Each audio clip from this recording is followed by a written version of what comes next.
up, stand up. Stand up for your right. Get up, stand up. Don't give up the fight. Get up, stand up. Stand up for your right. Get up, stand up. Don't give up the fight. Get up, stand up. Stand up for your right.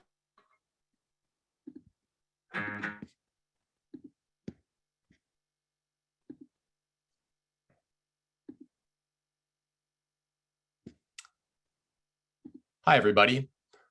Before we begin, let me point the attention of those of you who are joining us on Zoom to the interpretation button at the bottom of your screen.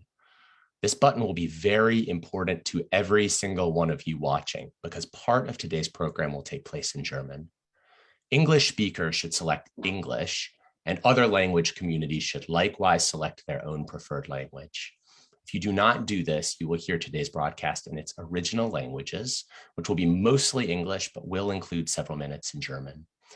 For those of you who are joining us via Facebook Live or via YouTube, you will only be able to listen to our show in its original languages. To access interpretation, you must join Zoom by registering for this event using the link that has been provided for you.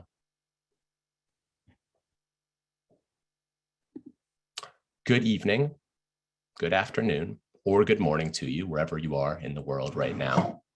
Willkommen, dobro požalovat, svaga, bienvenido, bienvenue, benvindo, alanbika, and welcome to our incredibly diverse multilingual community, joining us from more than 80 countries across the globe in 8 different languages.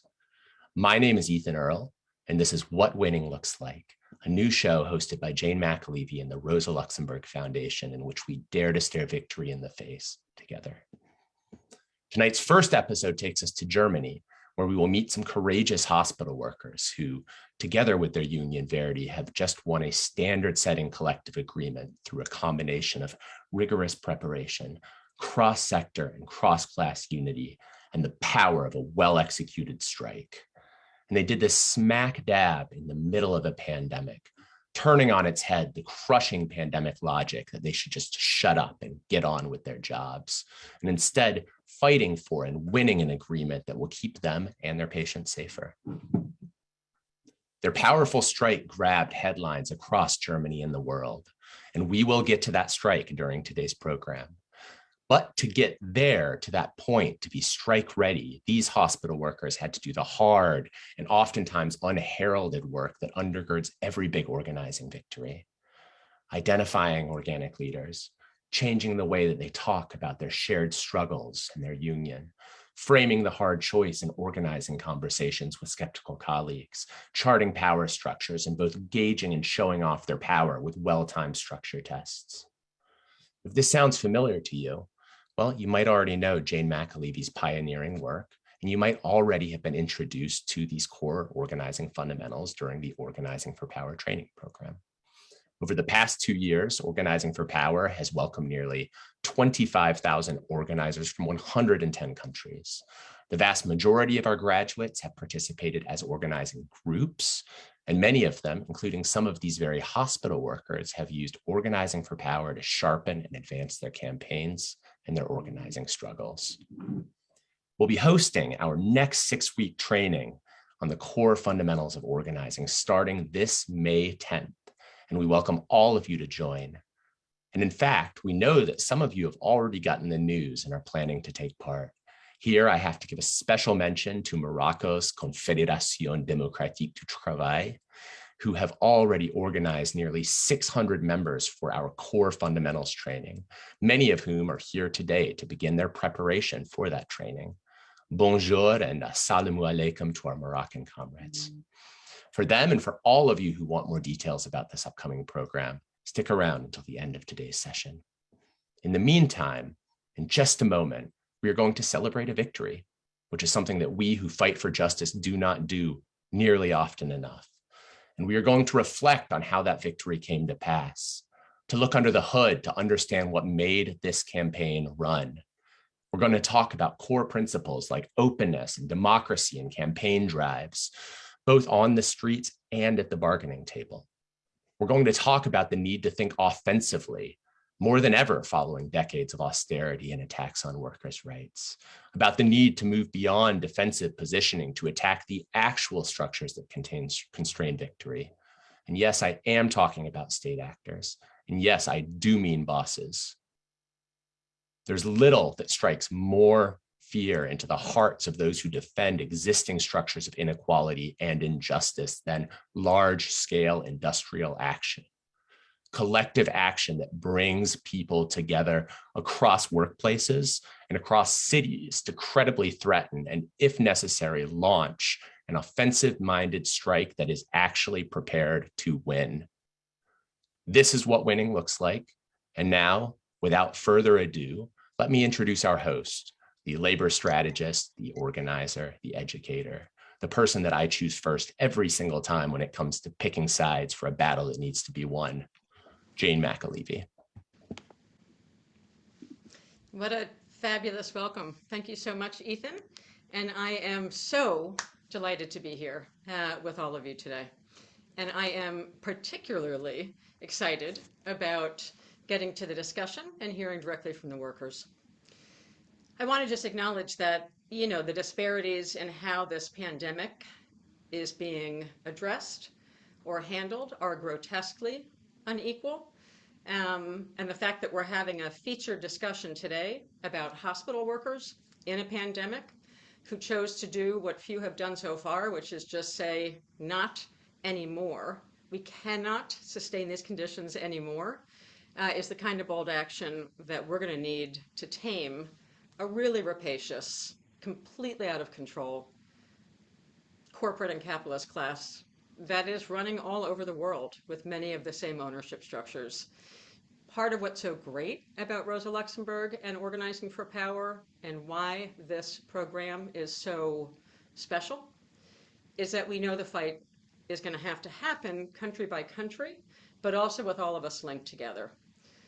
So what I want to do is spend just about 10 minutes trying to get everyone on the same page on the numbers, some of the basics about the incredible Berlin Hospital Workers Campaign, so that everyone can just get into the discussion when we hear from the workers themselves.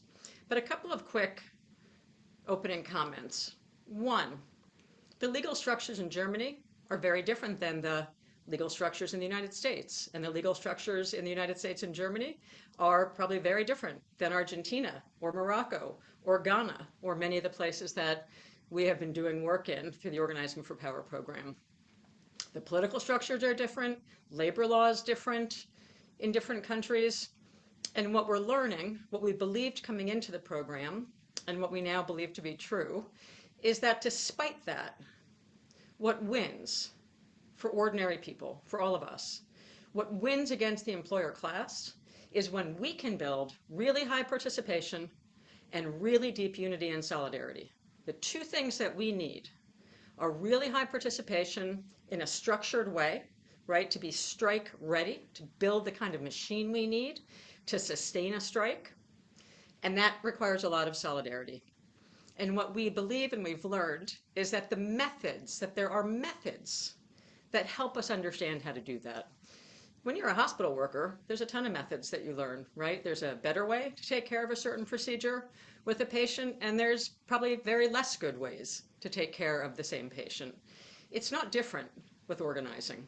There actually are methods. Some work better than others, and I want to be very clear, I did not invent any of these. I learned them from my mentors in the trade union movement as a young organizer, and I have owned them ever since, because in every strike, every contract campaign, every organizing victory, these are the methods that I've relied on. And fascinating to me is that though the laws are really different, I'll give you one example. In the United States, in a hospital strike, the first thing the employers do is replace all the workers. So part of our strategy is if you can get 90 to 100% of the workers to walk off the job, the employer is going to replace all of them with what we call strike breakers or scabs. And some of the leverage becomes, if we do it right, the employer has to pay a double payroll, like literally twice the number of workers at once, very technical, very complex. But in Germany, where the same methods were just used in a very massive, successful campaign, you can't replace striking workers under German labor law. Like, you actually can't do it. So how you do a hospital strike under a scenario where you actually can't all walk off the job is some of what we're going to learn about today from the workers themselves who did it. And again, the key is the methods were the same in two very different settings. So as someone who is spent my life trying to be obsessed about how do we win, how do ordinary people rebuild the kind of power that's going to balance the fact that some parts of the world have very little vaccines right now, and the country I'm sitting in, it's disgusting how much access there is to the vaccine compared to other parts of the world, for example. How we're going to balance that kind of inequality is going to take campaigns just like the one that we're going to talk about from Germany. So I want to very quickly run through a couple of slides just to get everyone on the same page about the basics in this campaign. And here we go.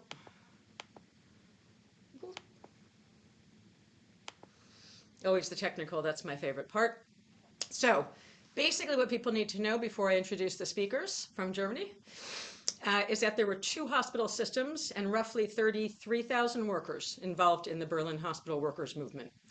One hospital is called Vivantes. It's the largest public hospital company in all of Germany. 3rd largest employer in all of Berlin with 17,900 employees. And they have 8 hospitals that were all involved in the struggle and the strike across the city. The 2nd major hospital is called Charité. It's the largest university hospital of Germany.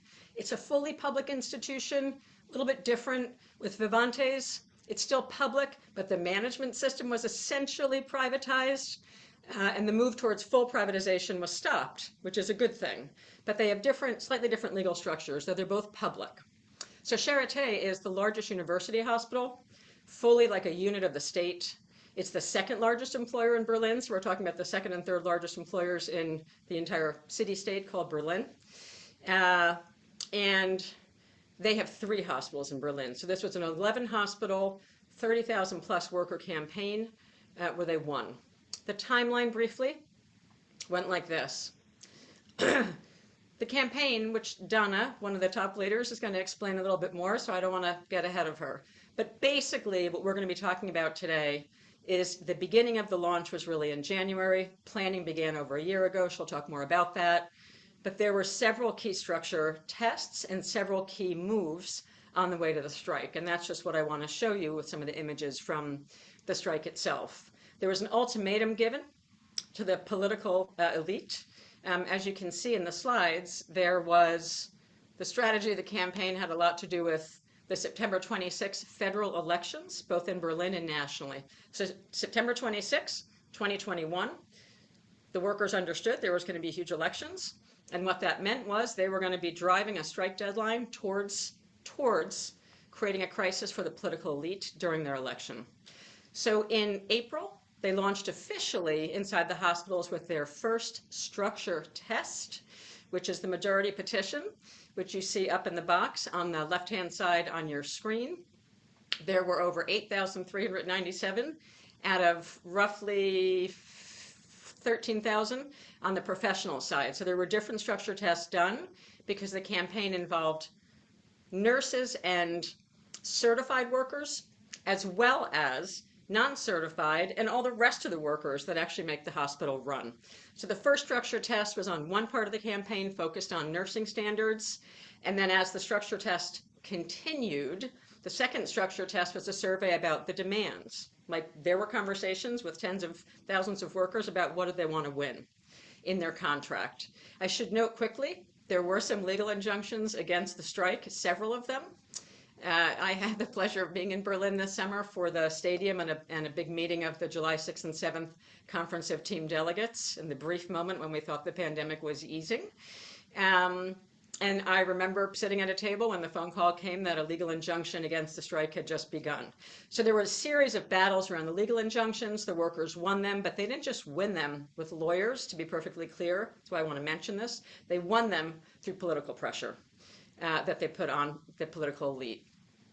Then there were just a series of structure tests, what they call warning strikes, until they actually got to the strike itself with what you can see was a 98% pro-strike decision.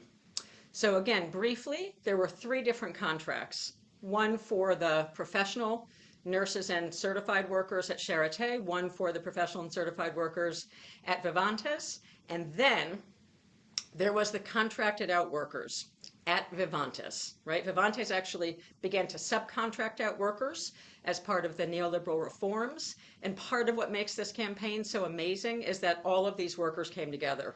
Service workers, contracted out workers, nurses and professional workers. That, to me, is where we have to go in every country in this world. We have to build that kind of solidarity. So there was a collective agreement for the nurse side focused on winning limits on how many patients each nurse could handle at a time. And for the service workers, it was a fight to bring their standards of wages and working conditions up to the sort of national public sector contract in Germany. And that part of it involved cleaners, kitchen workers, service employees, medical assistants. You can see listed there 2,500 workers and about 100 units were in the contracted out units. And there was a conscious decision by the brilliant leadership in this campaign to make this one big fight. All hospital workers all across the city fighting and struggling together. It was a long and strong strike. At Charité, it was 32 days till they were able to win. Vivantes, 35 days. These were open-ended strikes. And at what they call the daughters, Vivantes, daughters is what we would call subcontracted or subsidiaries. They had to hold out for 42 days of strike. Another big difference in Germany, to at least my own country and many others, but not unusual in other parts of the world, they can actually strike units. I know that's true in the United Kingdom. It's true in a lot of Europe. They can strike one unit in a hospital. We wish we could do that here, but we can't. So a number of key units were closed. There was a power analysis done. Those units were the ones that would cost the employer the most money if they were closed. So you do a little math on how to do power structure analysis in the campaign. And there were thousands and thousands of workers on demonstrations routinely through Berlin over the course of a couple of months. Part of what was different was that there were 750 delegates elected by unit and by ward across the city, and a 75 worker negotiation committee. I'm going to let Donna in a minute talk about all this from her experience, because it was pretty amazing to watch it happening. And really high participation of all of these workers at every stage of the negotiations. There was a big stadium meeting in a football stadium, part of the power structure analysis that helps people understand, looking about all the ways to bring people in. And at this big meeting in a football stadium, the workers pledged to support and endorse and stand united across all hospitals and all kinds of workers. And I was brought to tears, I will tell you several times, watching workers get up and talk about why they had to make change and why they had to make change now. And they understood they could only do it if they were all together. There were a series of things like big church hearings that took place, very unusual. I'll let the workers talk about them. I want to point to a couple of methods. This is a picture of German workers looking at their wall charts. You know, in Organizing for Power, we talk a lot about wall charts and about structure tests. And finally, before I begin to introduce Donna, a top leader in the campaign, an example of a majority structure test, in this case, a majority photo petition, and some of the workers looking at the majority petition. So just to give you hopefully that gave you enough of a flavor of the campaign so that you could actually understand the very basics as I introduce the workers. So we're going to start off by hearing from Donna Lutskendorf. Donna is an amazing nurse leader. I met her probably my first trip, I think. I'm sure I met her on my first trip to Germany back in 2019. She has been an intensive care unit nurse for 21 years at Charité Hospital. She is a leader's leader, which is why she eventually became the national chairperson of the National Verdi, of the Union Verdi, for the healthcare division. She is a leader in her own hospital. She was involved in leading a much smaller strike at Charité in 2015 before rolling into the idea that all the workers had to struggle together in the big 2021 campaign. So Donna is an amazing leader, and we should bring her on now. And we're going to hear from Donna. This is when, as Ethan mentioned, if you're an English speaker, you need to go down and look at the globe on the bottom of your screen. It's a little globe. And if you are someone who does not speak German, you want to put that to English, because that is what you're going to need to do to listen to Donna's speech. So Donna Lutskendorf, please join us. Hi, hello. Thank you for your warm words. I'm so excited. So, yeah, I start with German. Okay, also der beste Moment der Kampagne, den ich echt nicht vergessen werde, ist die, ja, die Arbeitgeberin wollte mit uns ja während der Streiks nicht verhandeln und sie tat es aber dennoch nach 14 Tagen Streik am Standort in Steglitz. Die gesamte Tarifkommission war bei den Verhandlungen dabei. Wir konnten auch durchsetzen, dass die Teamdelegierten im Hörsaal in unserer Nähe sich aufhalten konnten und so konnten wir sie sehr nah am Verhandlungsprozess beteiligen und so oft mit ihnen kommunizieren, wie wir wollten und fühlten uns dadurch auch sehr stark. Es gab einen Moment oder eine Phase in diesen Verhandlungen, da hatten wir schon gute Durchbrüche erzielt und waren an einem Punkt, dass wir bei der Frage der Besetzungsregelung ins Stocken kamen mit der Arbeitgeberin. Sie wollte nicht über eine bestimmte Anzahl der Vollkräfte hinaus und wollte sie dann irgendwie verteilen. Das war mit einem schlechten Personalschlüssel. Und am Ende sagte sie halt, na, was wollt ihr denn? Ihr habt jetzt eure Freischichten erreicht, eure Nurse-to-Patient-Ratio. Und entweder ihr nehmt das jetzt an oder wir beenden die Verhandlungen und setzen die nicht fort. Und setzte uns ein Ultimatum von 1 Stunde. Und ja, wir hatten dann was vorliegen, was nichts war. Also es war schon was, aber es war auch nicht gut. Und wir hatten irgendwie kein gutes Gefühl damit, das Angebot anzunehmen. Aber es wirkte wirklich ernst. Und wir gingen dann zu den Teamdelegierten, diskutierten darüber mit ihnen, beleuchteten alle Seiten, alle Möglichkeiten. Und die Kolleginnen, die vor Ort waren, haben dann über Telefon mit ihren Kolleginnen auf Station und zu Hause telefoniert, um sich ein Votum zum weiteren Vorgehen abzuholen. Und am Ende hieß es, wir halten den Streik, sind kompromissbereit, arbeiten diese Nacht durch an den roten Haltelinien und nehmen das Angebot aber nicht an. Und der ganze Hörsaal war krass durchflutet von einem starken Kampfgeist und Willen. Und dieser Spirit ging auch auf uns in der Tarifkommission über, auch in der Verhandlungskommission. Und wir gingen mit erhobenem Hauptes eigentlich und mit Stolz zurück in den Verhandlungsraum und lehnten das Angebot ab. Und am Ende war es dann so, dass ein paar Stunden später die Arbeitgeberin einen neuen Termin für den nächsten Tag gemacht hat. Donna, this is the disembodied voice. Ethan, just reminding you for your next question to speak a little bit slower because we are using relay interpretation from German to English to Arabic and a bunch of other languages. You are an even faster speaker than Jane is. Thank you. Okay. I will try.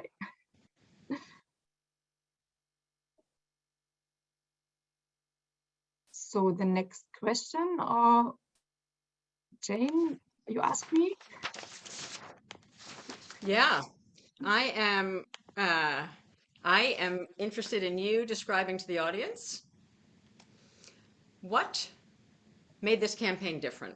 That's the central question. I mean, you've got this history, you've led another strike before at Charité, you've been there for a couple of decades, you're an incredible leader, but there was a lot different, it seems, about this campaign. So tell us what was different. Ja. Ja, also ich bin seit über 10 Jahren in meiner Gewerkschaft aktiv und habe schon einiges auch mitgemacht. Aber was das dieses Mal das erste Mal war, was wir wirklich so gut durchgeführt haben als Gewerkschafterin gemeinsam, war, einen detaillierten Plan zu machen für diese Kampagne, für diese Bewegung und den auch durchgezogen haben. Also du musst dir vorstellen, wir haben den Plan im Herbst, also im November vorletzten Jahres, also 2020 entwickelt. Und der Plan begann mit der ersten Phase ab Januar. Und das Ziel war, bis zu den Wahlen, das hast du ja schon gesagt, im September fertig zu sein. Es war also ein Dreivierteljahr. Und zum ersten Mal haben wir einen Plan so genau ausgearbeitet, der dann auch so aufgegangen ist. Natürlich hat nicht alles geklappt. Zwischendurch mussten wir auch nachjustieren. Aber im Großen und Ganzen hat das, was wir geplant haben, auch funktioniert. Und das ist ja für mich total bewegend und großartig, weil, also das macht mir Mut, dass wir Beschäftigte, Gesundheitsbeschäftigte, also nicht nur Verantwortung für unsere Patientinnen übernehmen können und professionellen Behandlungsplan entwickeln, sondern wir können auch einen Plan entwickeln, der unser Leben verändert und das gemeinsam. Das war unglaublich beeindruckend. Und was ganz fundamental anders war bei der Planung der Kampagne und auch bei der Durchführung, waren 4 Punkte, die ich euch mal hervorheben will. Also es wird euch bekannt vorkommen von den Organizing for Power Posen. Das ist auch nicht verwunderlich, weil wir haben auch daran teilgenommen und haben halt auch uns von den Organizing for Power Trainings auch inspirieren lassen und haben quasi auch Strategien angewendet. Also der erste wichtige Punkt an der Stelle ist halt, das hat auch Jane schon gesagt, dass, also der Kapitalismus spaltet auch die Berufsgruppen im Krankenhaus. Ne? Es wird versucht, uns gegeneinander auszuspielen, Pflegekräfte gegen Ärzte umgekehrt, die Intensivpflege gegen Normalpflege, Pflegehelferinnen gegen Pflegekräfte. Aber vor allem gibt es eine große Spaltungslinie auch zwischen unseren Berufen, also aus der Pflege, und den unterstützenden Berufen, also Servicebereiche. Und das hat dazu geführt, dass über viele Jahre diese Kollegen immer schlechter bezahlt wurden. Das meint, dass sie, um Kosten zu sparen, in Tochterfirmen ausgegliedert wurden, wo es eben keine Tarifbindung gibt. Und Outsourcing ist halt der Grund, Löhne zu unterlaufen. Und das ist halt bei unseren Töchtern halt auch so der Fall gewesen. Und wir waren uns von Anfang an einig, und es war eigentlich schon immer so, ja, ein Krankenhaus braucht mehr als nur Ärzte oder Pflegekräfte oder Therapeutinnen, sondern wir brauchen unsere Reinigungskollegen, unsere Kollegen aus der Sterilversorgung, Krankentransporteure und die Kolleginnen aus der Essensversorgung und so weiter. Die alle haben einen Anteil an der Versorgung von den kranken Menschen. Und deswegen haben wir von Anfang an gesagt, Krankenhaus ist Teamarbeit. Und das war auch ein Schwur, den wir gemeinsam bei diesem Teamdelegierten und Bereichsdelegierten Treffen im Fußballstadion des Berliner Fußballclubs, da habt ihr ja das Foto schon gesehen vom 1. FC Union, wo wir halt diesen Schwur gemacht haben, dass wir eine Bewegung sind und gemeinsam versuchen halt, hier könnt ihr das sehen, sehr beeindruckender Moment, gegen diese spalterischen Versuche umzugehen. Aber rückblickend betrachtet gab es die mehrfach. Es war ein harter Kampf, aber am Ende haben wir gewonnen. Beide Bewegungen, also die Töchter und auch die Kranken und die Mütter, also Vivantes und Charité.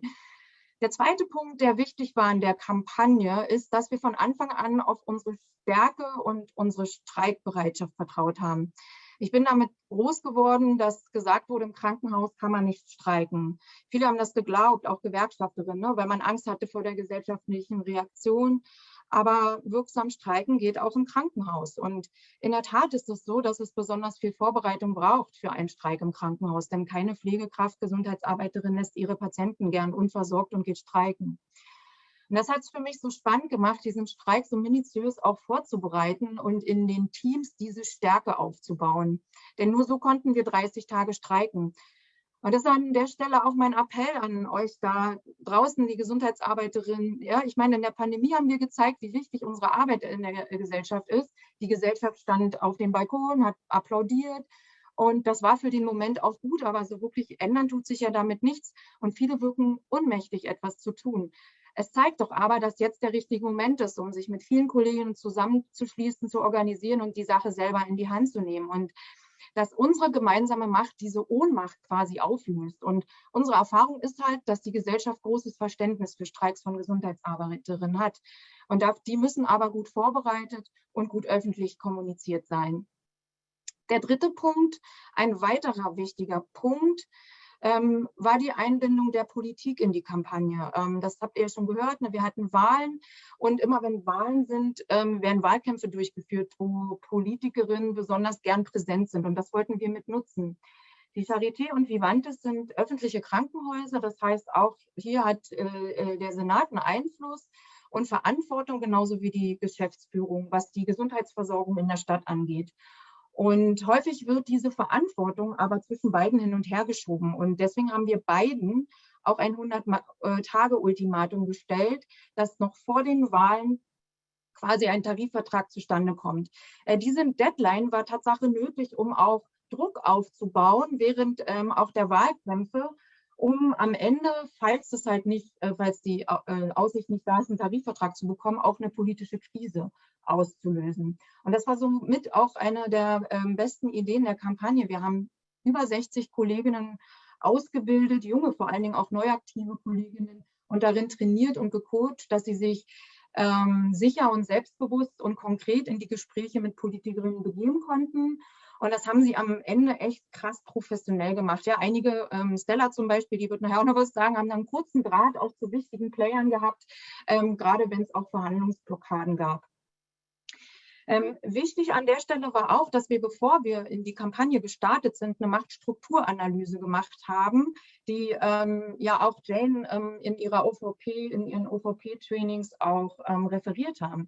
Und mit dieser Analyse haben wir herausgefunden, wer die richtigen Ansprechpartner für unsere Anliegen sind und wie wir unsere Anliegen halt auch zu ihren Anliegen machen, also zu den Anliegen der Politikern, wichtiger Politiker. Und schließlich geht es ja um die Gesundheitsversorgung der Stadt. Und wir sind dann am Ende systematisch auch vorgegangen, diese Politikerin auch einzubinden in Lokalveranstaltungen von Kliniken. Wir haben mit Staatssekretärinnen Kontakt aufgenommen und sind in Fraktionssitzungen eingeladen worden. Und spannend war auch und total interessant, Kollegen haben sich echt hartnäckig an die Fersen der Politikerin im Wahlkampf geheftet. Also an der Berliner Krankenhausbewegung ist echt niemand vorbeigekommen, auch unsere heutige Bürgermeisterin nicht. Und das hat echt gute Bilder produziert. Und dennoch kam am Anfang nicht richtig Druck rein, sondern Druck kam rein bei einer Trägerveranstaltung in einer bekannten Kirche, der Zionskirche, die voll mit streikenden Kollegen war. Und das war eine geschlossene Veranstaltung. Und hier ging es darum, dass wir den Politikerinnen mal vermitteln wollten, warum wir eigentlich aktiv geworden sind, was die Ökonomisierung in den Krankenhäusern mit uns macht und vor allen Dingen auch mit der Versorgung unserer Patientinnen. Hier seht ihr ein Bild von den vielen Kolleginnen, die daran teilgenommen haben. Vorne in den ersten Reihen seht ihr die Politikerinnen, die sich angehört haben, zum Teil mit Tränen in den Augen, wie krass doch die Versorgung ist, wenn zu wenig Personal da ist und dass manches auch, also mancher Personalmangel auch zum Tod führen kann. Und das haben wir unter Ausschluss der Öffentlichkeit gemacht, aber mit der Androhung, vielleicht die Öffentlichkeit zu informieren. All diese Mühen waren dann Tatsache am Ende erfolgreich, sodass es auch starke Interventionen von Seiten des Senats in Richtung der Geschäftsführung gab und auch die Öffentlichkeit sehr stark involviert war. Der vierte und doch letzte auch wichtige Punkt an der Stelle ist, ich war ja schon öfter mal ein Teil einer Verhandlungsgruppe. Wir haben ja schon mal einen Tarifvertrag für mehr Personal erkämpft. Und vor dieser Bewegung war das immer ein kleiner auserwählter Kreis.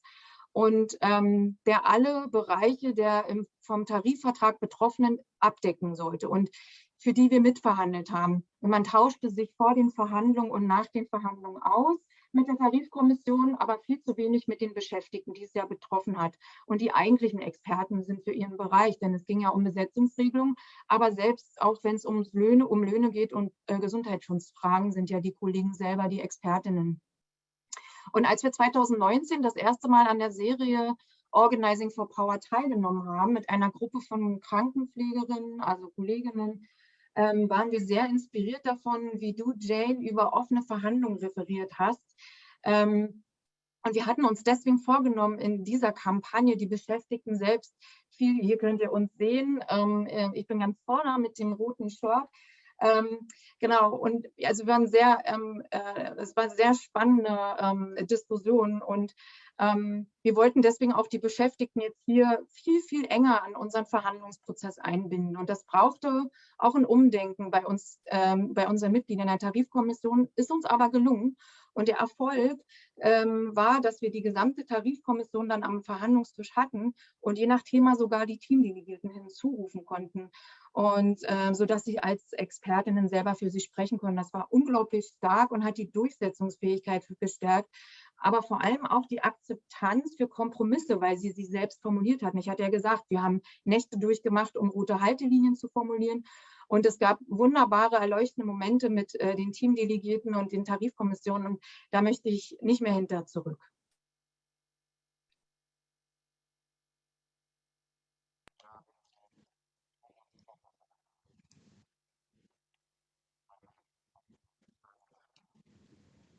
Well, listening to Donna is something that I could do pretty much all day, every day, I think, for the rest of my life. So it was great to hear from you. I have one more question. And just so the audience knows, I'm going to ask Donna one more question.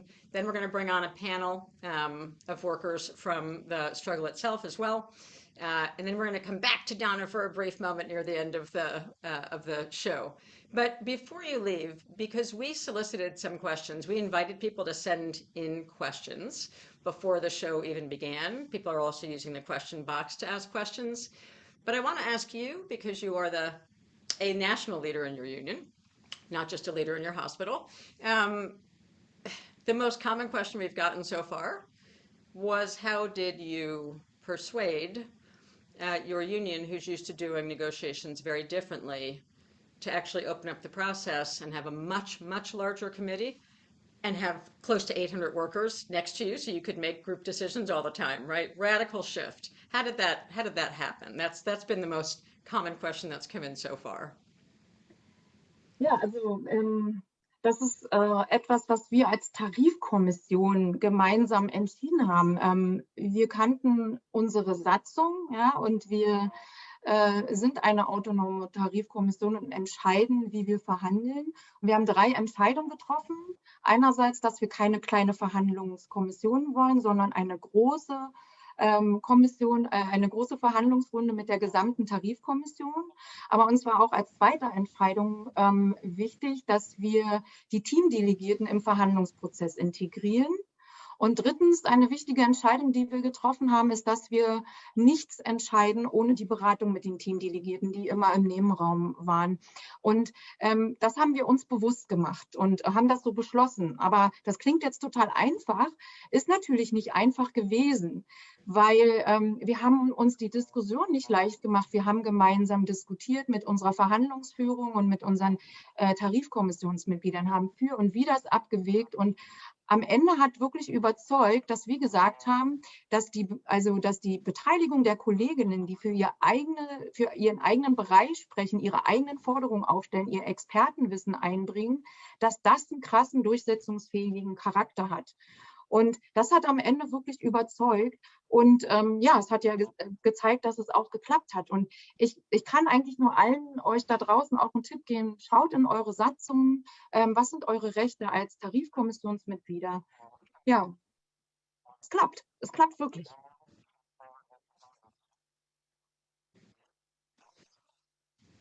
Fantastic. That's great. Donna, we'll see you again in about 45 minutes or so. Really appreciate you sharing that amazing story of how you did this campaign. So now we're going to bring up 3 workers who are representing some frontline stories, people who are on the inside, helping plan the campaign. We have David, we have Adil, and we have Stella. And I'm sure I'm going to see them momentarily. Very excited to see them. And they are going to actually tell us a little bit about the work that they did in the campaign. And what the view was, right, when you're on the inside in the middle of these strikes, in the middle of these struggles. So I see Stella, that's totally terrific. And I'm looking for David, and I'm looking for Adil. Sure, they're going to come in a moment. I'm going to start by asking all 3 of them to introduce themselves briefly, so we can get right to their stories. And I see Stella, so I think for time's sake, I'm just going to start by asking Stella to tell us your full name, what kind of worker are you, and briefly tell us the most exciting moment, or for you, the most exciting moment in the campaign. And I'm going to ask that to Adil, and I'm going to ask that to David as well. All right, hello. I'm very excited to be here. My name is Stella Mirandino. I am an emergency room nurse, work in the emergency room since like 5 years, really enjoy it, besides the actual work conditions. The most amazing moment within the whole campaign was when we came back from the negotiation committee and won. So after those 30 hours with no sleep, just negotiations, and with this great outcome, I went straight back to our emergency room to tell my colleagues, because I was really excited that we've won. And there was a really, really, really old colleague of mine. He's like nearly towards the end of his work career.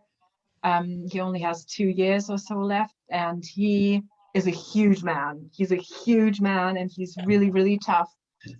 And he came up to me, he hugged me, and he actually started crying and was like, I never thought that nurses could stand up. I would have never thought that I could live to see something like that. And I was really touched. And that was the biggest moment from the campaign. And I'm really proud to have witnessed it.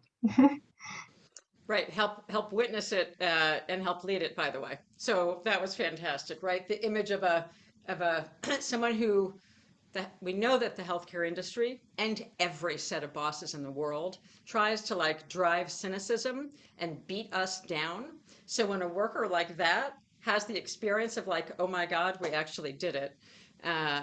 Those are the moments that we live for. I agree, Stella. Do we have Adil and do we have David? Yeah, I'm right here, Jane. Hey, all right. Where's Adil? Hi, I'm David. I'm a nurse. I'm working at Charité. I'm working at the oncology hematology department for 6 years, and I'm active in Verdi for the last 5 years. And the most striking moment in this whole campaign was a meeting we had. Before we went to the football stadium, we had a meeting with colleagues from the oncology department, from the palliative care, and we had an intense discussion about what are the nurse to patient ratios that we are demanding. And we had such an intense and detailed discussion, which was totally striking for me, because I thought we could never get all these people together. And this was the first moment in this whole campaign where I was convinced that we are going to win. Excellent. Fantastic.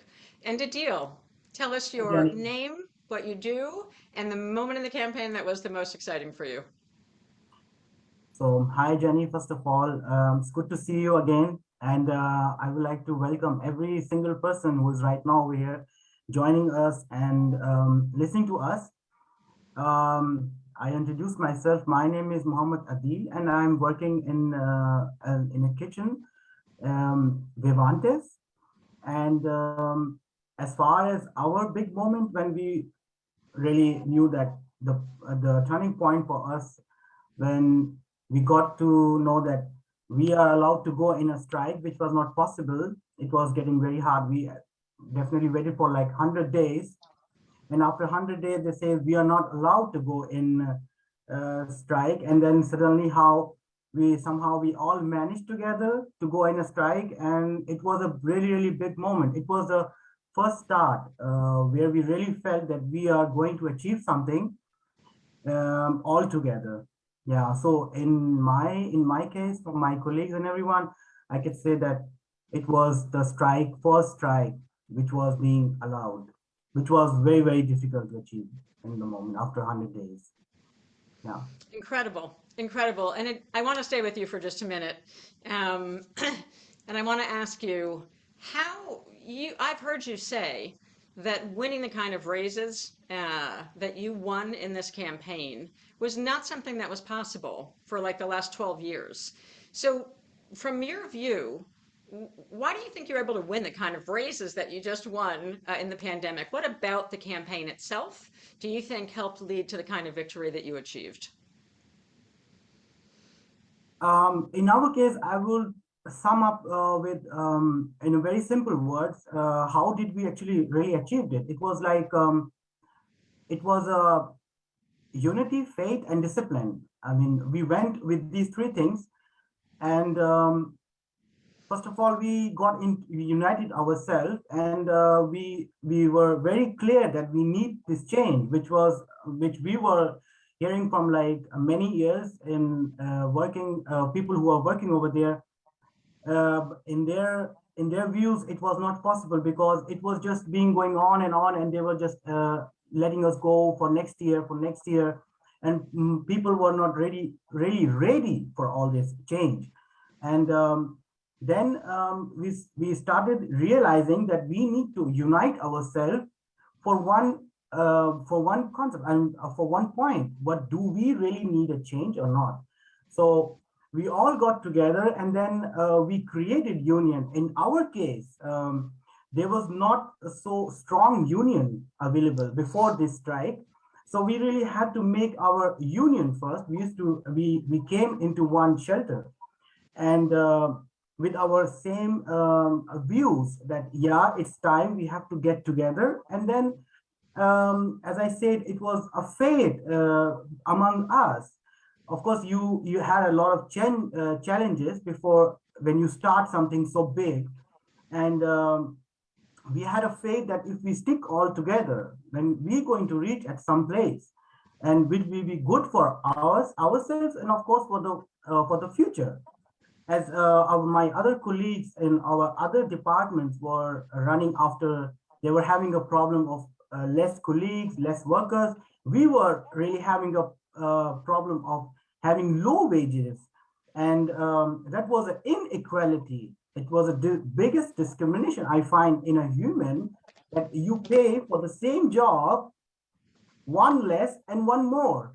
So rather than doing the same job, these two people are doing the same job. So in our case, it was this. And then we had this discipline we created among us, that of course we were like emotionally disturbed after 100 days when we got to know that we are not allowed to go in a strike. We were completely shocked. We were totally shattered. It was like that we have been drowned. We are no one. I mean, our words and our feelings and our problems means nothing. So in that period of time, I must say that people who are going to, who will be willing to change. I mean, I see so many great people, they want to change. Please have faith in yourself and unite yourself and educate yourself more into the system of a union, so that they get more further and further and achieve something better for themselves. Sorry if I have missed out something. That's great. That's so great.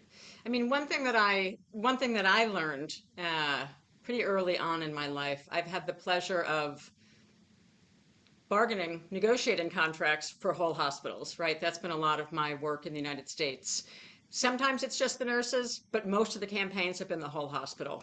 And what's very interesting, and I think I'm going to turn to Stella for this question. What's very interesting is, one, that there's a lot of divisions sown by management, right? That Donna mentioned this already, that sort of there's nurses and the professional workers, and then there's other workers, which we don't accept that kind of indignity, right, as workers. But in fact, it can be powerful sometimes as a weapon by management. And so what I have experienced in the United States is that both the nurses and the service workers both win more every single time we struggle together. Why? Because the power of the sheer number of workers is what we need going up against employers, right? When we're trying to make radical changes. So, Stella, I want to ask you, one, did you hear any of those kind of tensions happening in the emergency department? But two, I also want you to tell us, because there's a lot of questions coming in from them, which is, how did you pull off the strike in the emergency department? There were some clever steps that you had to take to do it. So if you can speak to any tensions about doing a whole hospital kind of approach together, and then how did you actually pull off the strike in the emergency department? Well, there are always tensions. The management always tried to separate us or give wrongful information, but we always managed to handle that, I'd say, perfectly fine, because we would be standing together at all times. We had full-on solidarity with our cleaners or our service workers, and everyone was standing next to each other. We were doing this whole thing all together, and that was a fact from the beginning. Everyone knew that from the beginning. And of course, it wasn't easy, but in the end, we won. So it was a really, really great experience to be standing with my whole team. And I'm not talking about the emergency room. I'm talking about every single person that is working in the hospital, because we are all a team. Nothing works if one part of it just breaks away. I can't treat a patient in the OR when it's not been cleaned properly beforehand. So it's things like that. Actually, I do get the question quite often how we did pull off the strike in the emergency room. It wasn't easy. It was really, really hard. And I can't really tell you why, but I think it's because the structure and the working conditions in the emergency rooms have been really, really bad for a long time. And during the pandemic, it just went like an explosion, I guess. It was just way, way worse. And even a year before this whole thing started, we were like, actually, we should strike because this is not okay. The things that are happening to us and our patients are not okay. So it was bliss when organizing came into our clinics and explained to us the whole process. And I was one of the first ones from the emergency departments to, I call it, get organized, because I was being organized by you guys. So it was an exciting journey, but I kind of lost track of what I was talking about. You know what? I want to play back. No, that's all great. Frankly, listening to all of you is fascinating. But I want to zero in on, there was a specific move that you had to make. It was technical and interesting, right? In the emergency department, about how many nurses were going to be left in the emergency department. Yes. Do you remember, how did you arrive at that number? How did you twist the employer's bad actions towards you into a tactical move in the strike in the emergency department? So being short-staffed in the emergency room isn't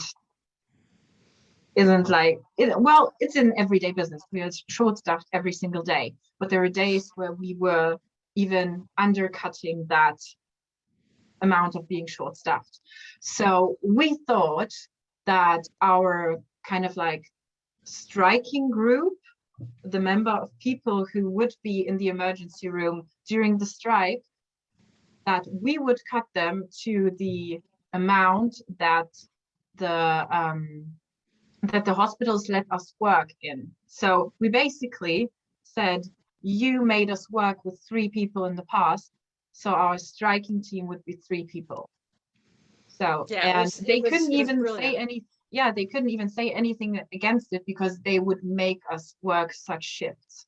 And I would go as far as even telling we would be even more responsible because our most short-staffed shift was 2 people in the emergency room, but we would say we cannot do that. It's just 2 people isn't enough. So we put 1 person more on top of that to be more responsible that our working place is.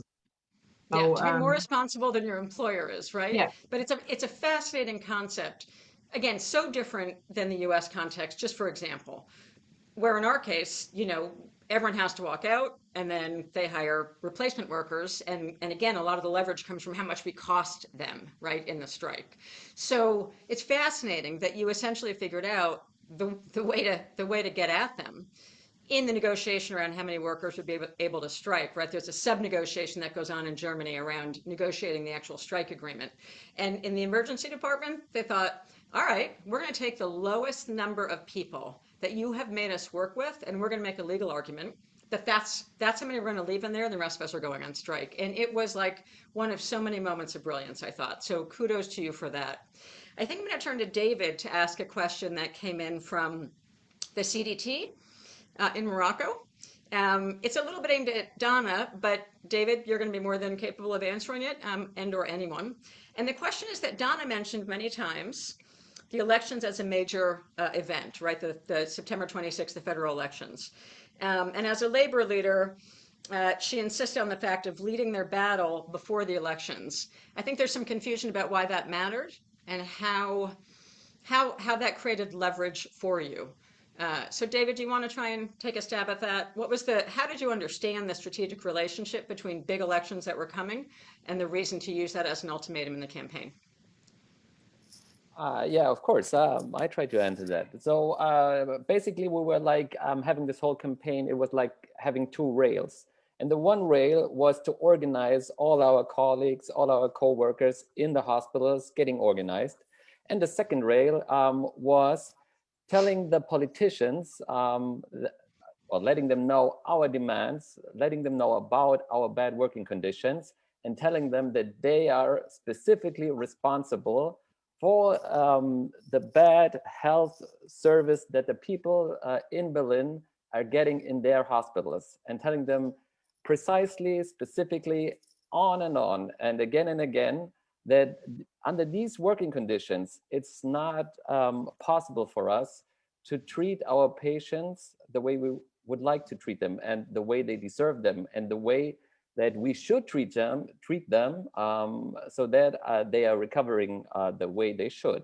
And you can also say, if you break it down, this whole strike that we were having last September, October, it was a strike for patient care. So like we let the politicians know about our working conditions and said them, you have like, there are 100 days and you can like fulfill our demands and give us the proper tools to fulfill our demands within these 100 days. And if you are not doing this, then we're off for a strike. And we're off for a strike like a couple of days before the elections. And this put a major pressure on the politicians. Yeah, and maybe just a quick follow-up to that. Wasn't part of the question, but when Dana was making her comment at the end, I think it may have been missed on people that part of that beautiful image of the church hearing that you did, that Donna mentioned, was closed.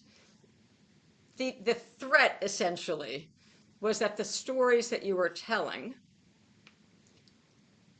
you were keeping private for the moment, but you had, tell us a little bit about what kind of politicians were in that room. But the threat, the implied threat, was that you were going to go public with all of the stories. And some of those stories involved patients dying, right? That's why it was a closed meeting initially. But maybe you could just say a couple more words about what politicians showed up in that church hearing and what was the feeling? Like, how did that play into the campaign? Got to unmute.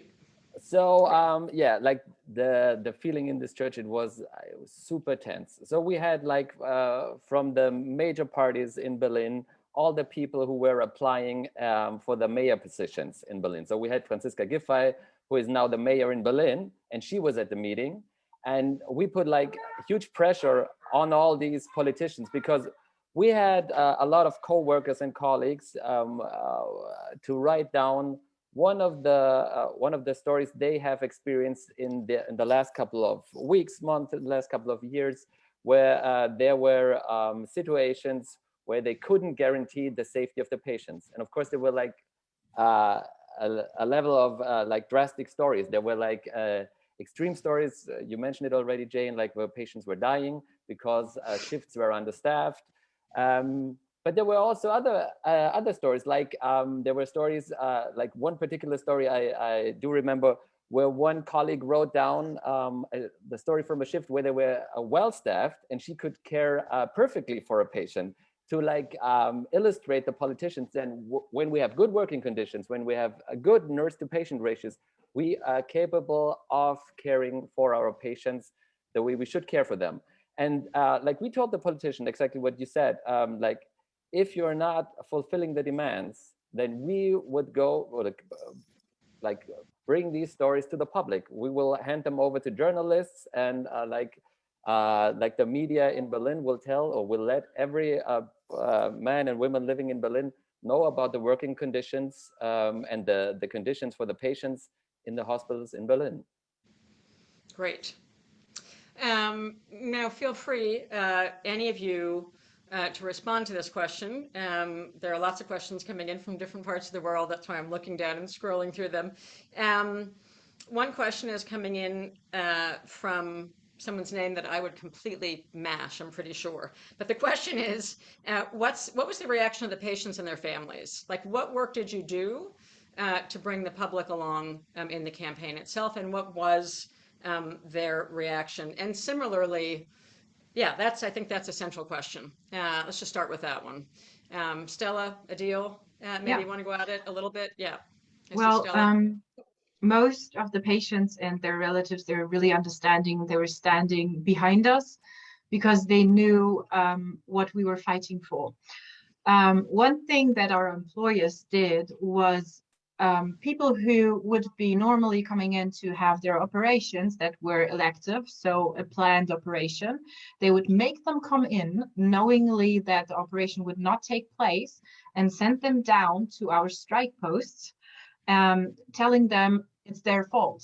Go down to them and ask them why you're not being operated on. So, and then they would send us those people who were furious. They were full of rage because the employer and some of the doctors would tell them complete lies. Then they would be at our strike post being absolutely furious, and we would try to talk them down a little bit, and then we would explain to them what was going on, that we were doing this to stop patient endangerment, that we don't want them to suffer from any complications after those surgeries, because there is no nurse during the night who could uplook every single one of those 40 patients. And then they would be like, oh, all right, they told me something completely different. I understand. My operation can wait. And they would become from absolute enemies to total supporters. So that was actually, they did strike themselves, I'd say. So they would not expect the people to react that way. And it was a really, really good feeling for every single one of us. And things like that happened at every single strike post. So our employer and the doctors, they would send the patients down to every single strike post of all 12 hospitals. So we all had those conversations with those patients who in the end became supporters. So even better for us. That's amazing. So that's two instances back to back, coming from the emergency department from Stella Vivantes, describing to us how an employer tactic was used against the employer, right, by smart worker leaders who said, oh, really? Okay, we're going to have an organizing conversation with the patients and actually reverse it. Adil, I see you trying to get in there. Yeah, I would like to say that in our department, it was also a big discussion that if we go to strike, then how people is going to get food, or the cleaners, or I don't know, all the gardeners, and there was a big things going around that if we will not be over here, if we go to strike, people will die with hunger, and they will starve to death, and this was not a good thing. Of course, we were also very worried about it. That if for my own sake, if I leave all the patients, we are responsible. This is our job, and we have to, our job priorities come first. So we were like, should we go in a strike or should we just leave it like this? But we were also very much confused. But we forgot that there is always a way to do things which was in lack in our department, especially that before we go into the strike, it was all it has to go legally and with the structure, and with that structure, if we follow it, then we can go on a strike, and which we didn't knew it. So as a fact, I always try to tell people that there's when there's an opportunity, there's also a structure that we have to follow it. All we need to do is educate ourselves. Of course, there was, when we were on the strike, people were saying, yeah, what if my father don't get a food or stuff like this, and he's a diabetic, maybe he gets a wrong food, which normally happens. Okay, normally happens, it's in a case. But when you are going through this strike stuff like this, or demonstration, and you know you have left your job, you have left your duty, and you're just roaming around in the country or city and looking for more wages, doesn't make sense to people. It was very hard to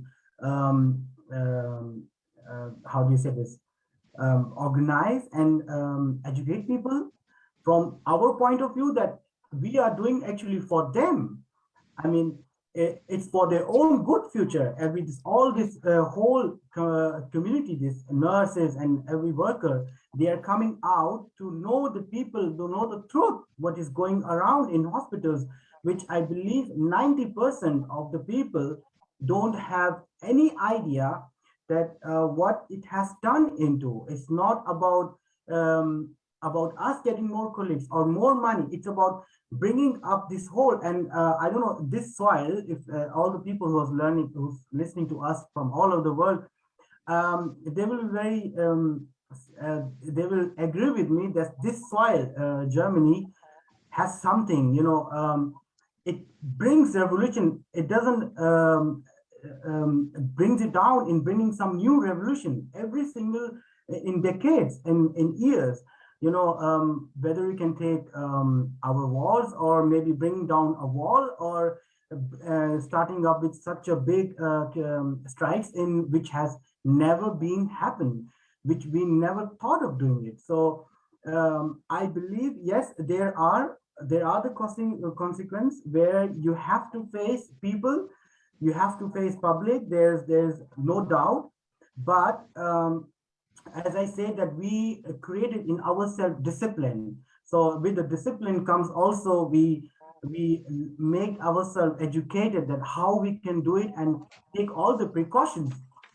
We cannot just ignore anything like this and just go on for our demands. It has to go from step to step, and together, and legally, most of all, and without hurting anyone or bringing damage.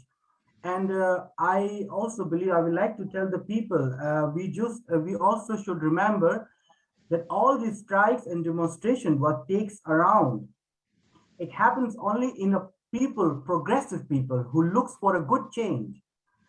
It doesn't happen anyone who just who keeps their eyes closed and then they think that a cat is not going to eat me like a pigeon. So it's in the strikes and demonstration takes always place in a progressive people. So it means they need a change. And that is why this strike was very, very important. Very, very important. I have taken you a lot of time, sorry.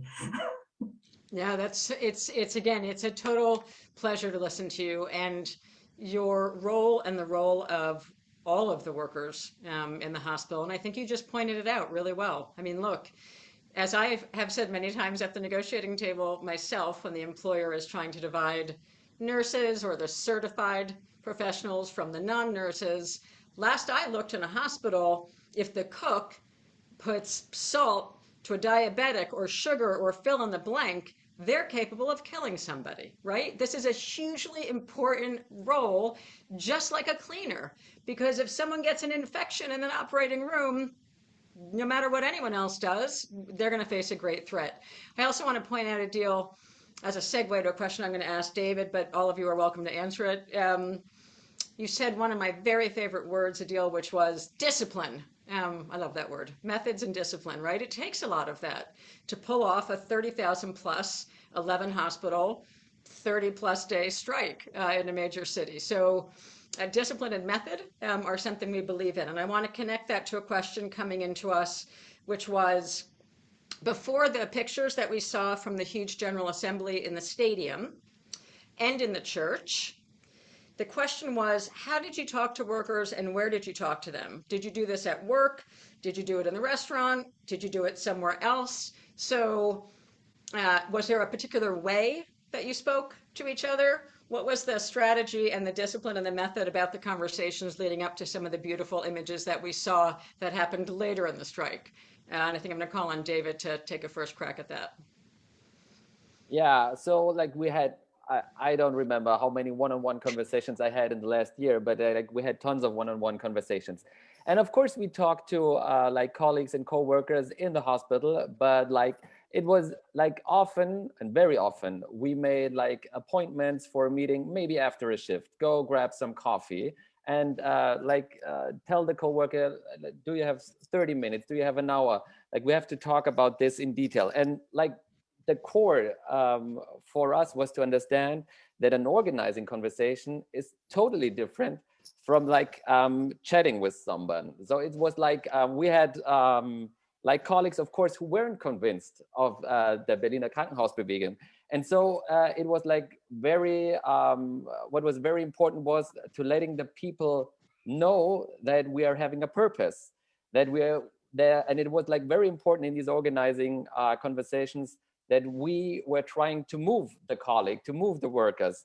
And like one of the key moments in this, or like maybe two key moments in these organizing conversations is like at the beginning, we are having this this conversation, and then like we are asking our co-workers or our colleagues, like, what are the 3 things you would like to change about your working conditions? And like we want like our co-workers and colleagues to be an active part of the movement. And so they are telling us like the 3 things they would like to change. And then we're getting back at the conversation like this is the opportunity. If you want to change these 3 things, then the Berliner Krankenhausbewegung is the way to do it. And before we are like wrapping the conversation up, there is like the call the question is what we're calling it, or framing the choice. So this is like the part where we are asking like our co-workers, maybe in the first place, we're asking them if they're ready to join the movement. And then like we have to wait. Like we can't answer this question for our colleagues.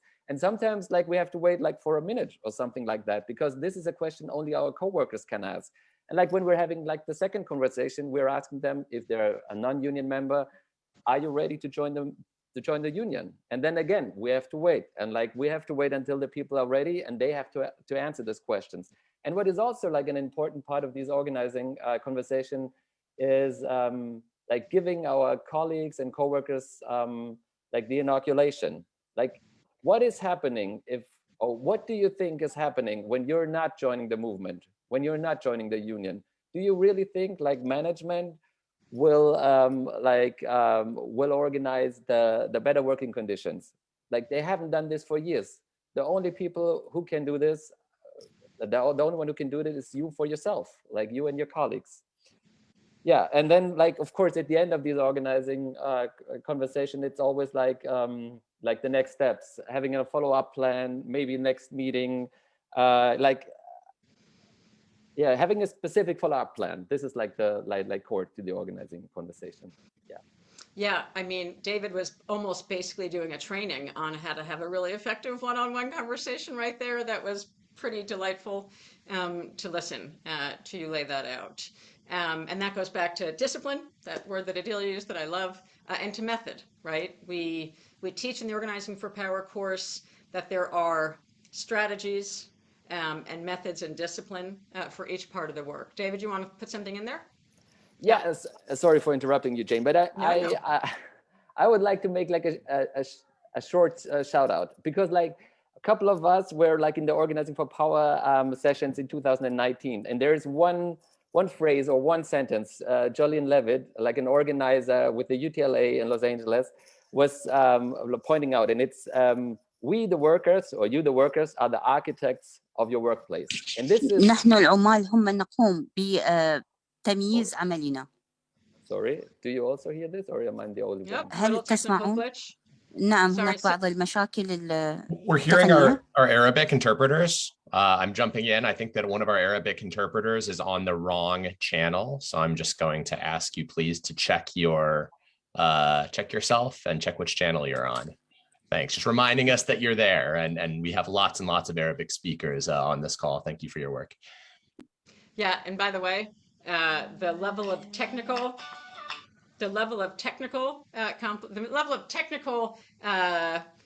proficiency that's going on, that Ethan and the whole team are leading, to have this being translated simultaneously in so many languages right now, إن كمية is العمل amazing. الذي So it's نقوم به amazing that that's the لترجمة first time هذا that's العمل happening. Very بشكل فوري هو complicated رائع. to use هي the level of عملية معقدة. translation we're doing, but that's part of what Organizing for Power believes in. هذا Right? هو واحدة من المشاكل العمل الكبيرة التي نقوم به حول العالم. By fighting in just one country. It's not going to happen. You know, we know that there are. We know actually at Vivantes that there are some managers, by the way, نعلم أن هناك بعض who were المدراء trained في in some of the فيفانتي investing methods from the US. هو We have some details about that we يحاول looked at استيراد over a بعض year ago, and so you can see that the employer class is trading their tactical warfare كما across ترون أن countries, which is why العاملين it's so important يحاولون for us to actually توحيد trade عملهم عبر stories العالم. as workers about what it takes to win. But David, I want to go back to you because you were making a point and then I sort of lost it there. So you want to jump back in on that? You did a shout out to Jolene. Say that again. Yeah, You did a shout out to Jolene Levitt, one of our terrific trainers from the United Teachers Los Angeles. I don't know if she's on the call, but like it would be great if she's on the call, because she had this phrase telling us like the workers are the architects of the workplace. And this is a sentence or a phrase like I was repeating last year, I don't know, like for 100 times, I think. And it's like, but it breaks it down to the core of the Berliner Krankenhausbewegung, because this is what we were executing last year. We were, or we are, the architects of our workplace. And with these organizing tools we learned from 2019 to 2021, like we were able to pull it off. So a huge shout out to all the Organizing for Power people, like organizers. Yeah, we're grateful for being a part of the movement. Well, to talk about being part of the movement, we're grateful for you helping to lead the movement, brother and sisters over there right now in Germany. And we're already hearing, by the way, I want to give a shout out to New Brunswick. Someone emailed me the other day and began to talk about the big strike that happened in Canada and New Brunswick recently. Apparently, a lot of them took an Organizing for Power course.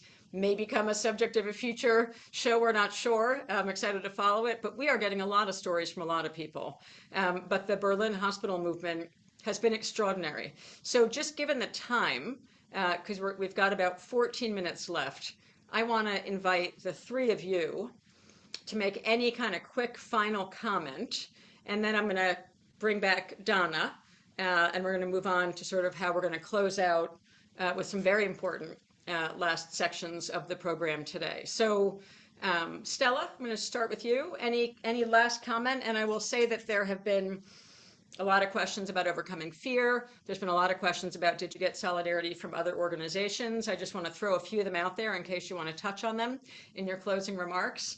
A question came in about, did union membership grow? I'm just going to answer it. It grew by thousands. So I'm just going to answer that one because I have the numbers. So yes, union membership grew in this strike and because of the struggle. But Stella, any closing comment that you want to share with the rest of the world from your experience in this?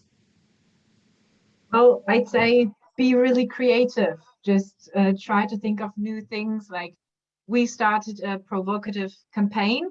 So we were to kind of inform Berlin and the people who live there. So for example, we had a picture of a midwife and the caption was, don't start pressing yet, your midwife isn't ready yet for it. So it was really, really provocative. And for instance, there was a colleague of mine from the emergency department and she would, her caption would be, I am resuscitating your mom in case something happens. So, and with the question for everyone being like, how important is good staffing in a hospital for you right now? Like when you read this. So my apple would be basically just be really creative. Think with your colleagues, with your family, with your friends, and start something completely new. And it worked out great for us. And we had 5,000 Berliners at our demonstrations. So that was really, really great. So have fun as well. Have fun. Definitely having fun has to be part of our work because we know that when the employer is driving fear, one of the things that we have to do, we call it cutting the tension, right? And cutting the tension really matters because Adil mentioned it earlier. I mean, there's a lot of tension in those moments. Anyone who thinks that walking off the job is like simple hasn't actually really walked off the job in a very big strike because it's very, very hard and it's very scary. No matter how confident we are, at least my very first one, it was one of the scariest moments of my life, I know. So David, any closing quick comment from you before I go to Adil for the same? Like I would just come back to the overcoming fear. I think like at the beginning of the campaign, as I told at the beginning of the panel, I was not 100% convinced that we would win this campaign. And there were like days where I was not 100% convinced that we were winning this campaign, but there were a lot of days where some of my co-workers joined the union. I would never thought that they would join the union. Like when we pulled off like marches, demonstrations, or having like strategic Zoom meetings where I was like, okay, these are like the people I want to go through with this. I want to bring this to a victory, and I want to win with these people. And this was like one of the best experience in my whole lifetime. And I can only like shout out to everyone out there, like keep up the struggle. If you're working in a hospital, strike for patient care, yeah, and get things going. Fantastic. I'm going to close it out with Adil. Any final comments for the audience? Something you want to share? I will just like to tell all the colleagues around the world that we should not forget that when you are working in any field or something, and you are being opposed a boss or a company on you, just remember your boss is there to earn money from you or earn something better, more and more from you. So you are a product. So you have to know your value first, that you are a product, because money will devalue from time to time. It has been from ages, but you are a product. You have to know yourself, polish yourself, educate yourself, and believe me, there are still some humanity left, and we really need this kind of voices or people who just make us aware. Like me, I'm still young, and I have to think about my future, just like you guys or any all the respected people sitting over here. We thought about our future. We thought about upcoming days, what we're going to do, because we are being demolished.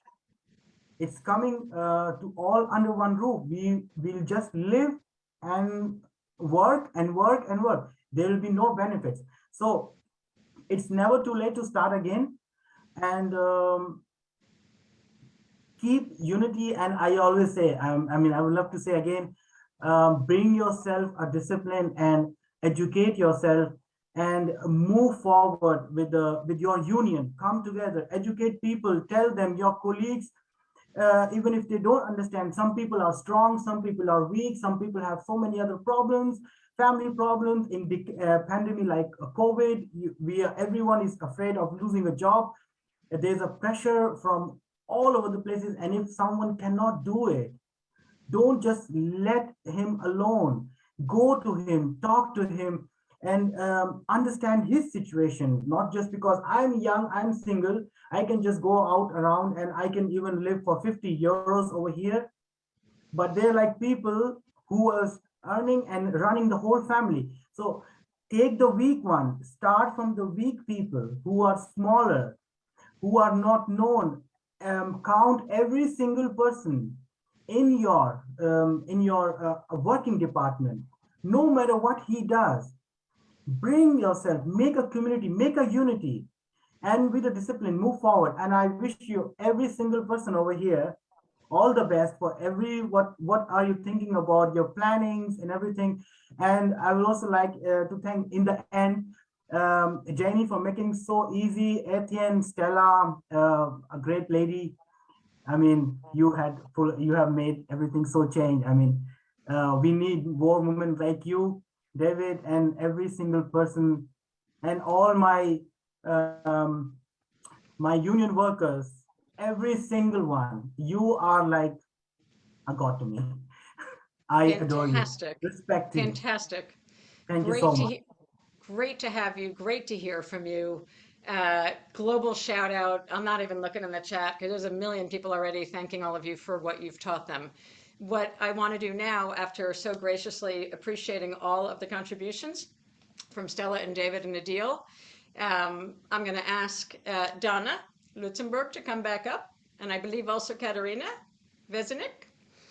And we're going to do a little handoff. And I'm going to let Donna and Katarina and the folks who are in Nordrhein-Westfalen to come on stage and talk about, some questions came in about where does this movement go next. Conveniently, we have an answer to that question. So, Donna and Katarina.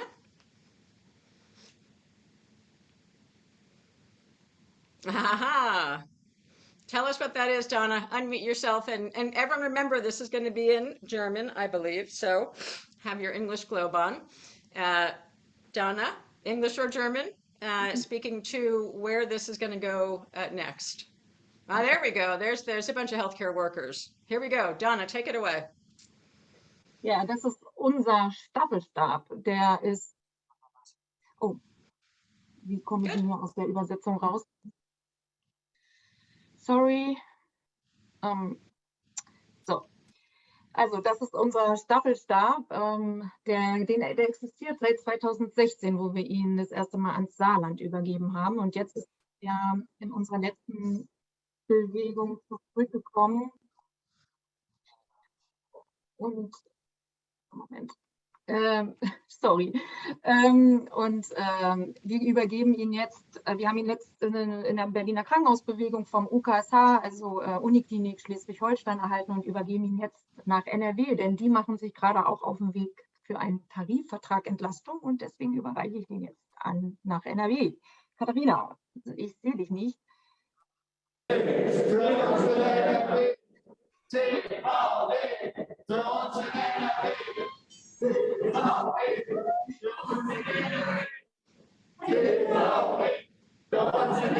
Can we hear the? Nope. Did you hear us? Could you hear us? Fantastic. So what's going to happen next? I can't hear. I'm not sure if anyone else Can you hear us now? people Okay. hear. My name is Katarina. There we go. Say it again. Say it again. Now we can hear Hi, you. Jane. I am Katarina Wesenik, and I'm here in Aachen. Together with this wonderful early activists of the University Hospital of Aachen. So I want to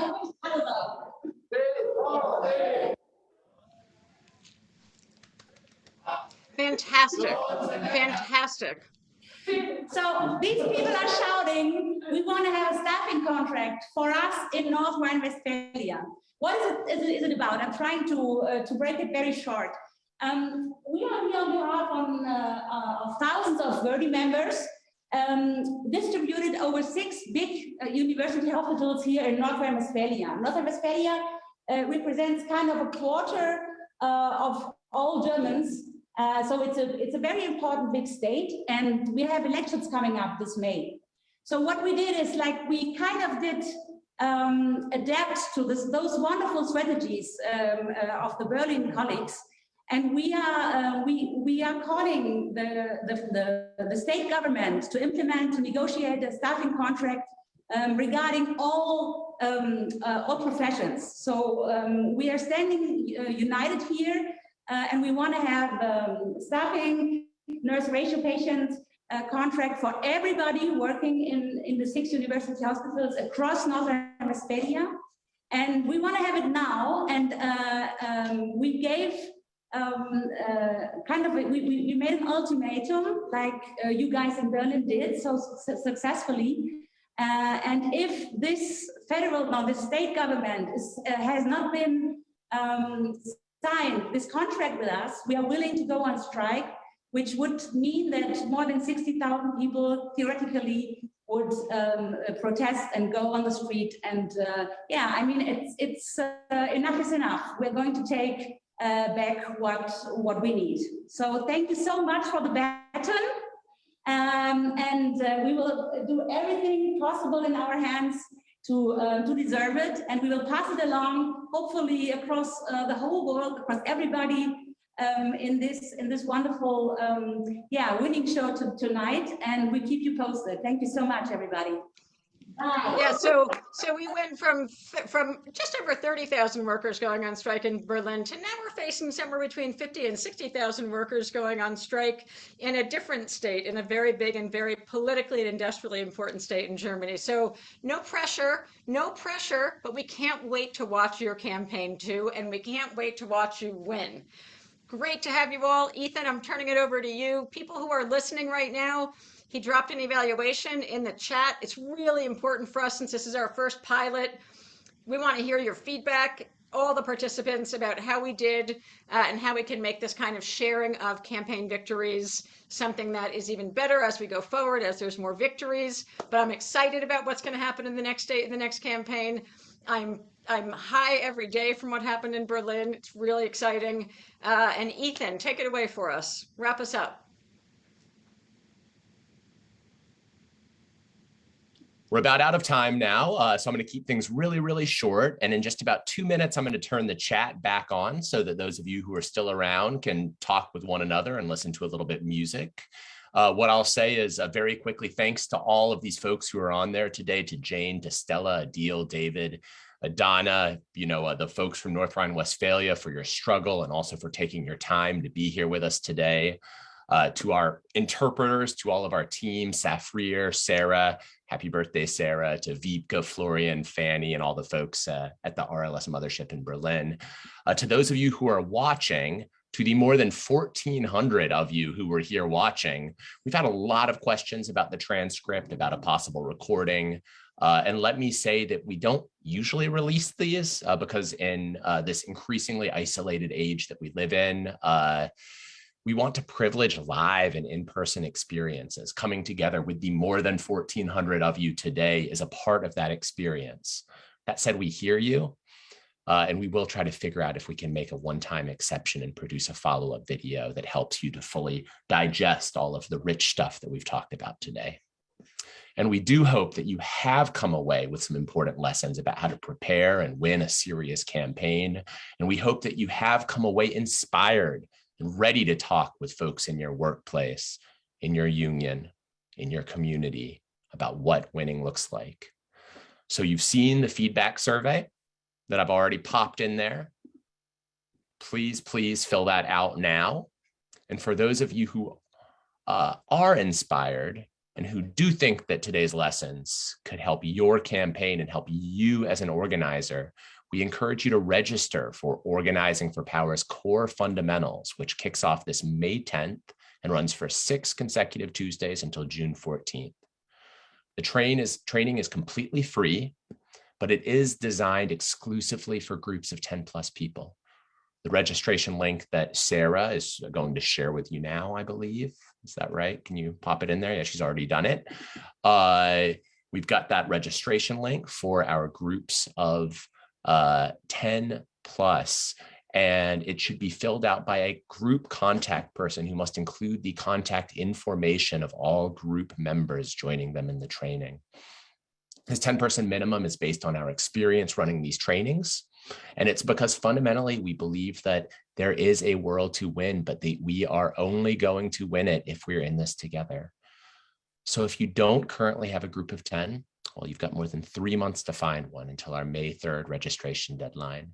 And if you're like our comrades in Morocco and you already have a big old group that's ready, use this time to prepare and to build on your campaign and figure out ways to build it in to the training that we'll be having. We've had groups of 25, 50 plus, 100 plus, several hundred people, unions that have signed up hundreds upon hundreds of their members and fully integrated this training into detailed campaign and strike preparation. Just look at our German hospital workers today to imagine where that can take you. And no matter how large or small your group, know that like with anything in life, the more you put into it, the more you'll get out of it. So if you have further questions, you'll see that Sarah has also dropped a link with info about the program. You can look there. You can also find our email address there. So fill out today's feedback survey, start building your organizing group to take part in our training, and get ready to take the next step in joining our global community of people who are organizing to win. On that note, I'm going to open the chat back up. We're going to say goodbye. It's for you all to give your appreciation for our hospital workers, for North Rhine-Westphalia, for the battles to come. It was a pleasure and a privilege to spend the last hour and a half with all of you together, staring victory in the face. This is what winning looks like. And until next time, solidarität, fuerza, a forza, ecjuta, muta dominun, crepites, bon courage, and strength and solidarity in your struggles to come.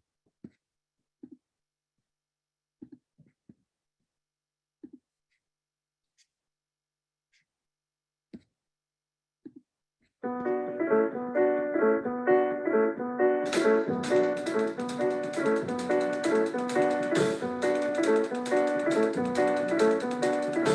Cinnamon, where you gonna run to? Cinnamon, where you gonna run to? Where you gonna run to?